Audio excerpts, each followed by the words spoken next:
हामी अब चाहिँ म्युजियमबाट चाहिँ निस्किन लागेको हो। यसो गरेर यहाँ चाहिँ म्युजियम कतै कन्स्ट्रक्सन वर्क भइरहेको निस्किरहेको छ बाहिर। सब हावाहरू चलिरहेको छैन, मजाले रमाइलो सुन्दर दृश्यहरू देख्न सकिन्छ यहाँबाट। नेसनल म्युजियम चाहिँ आएको छौँ। चाङ्लोले पनि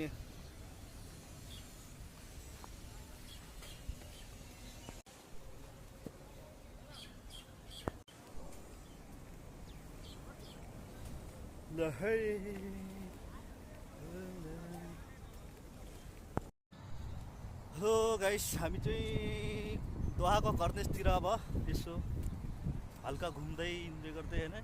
साथीहरू सबै अगाडि गइसक्यो, अब दुईजना मात्रै पछाडि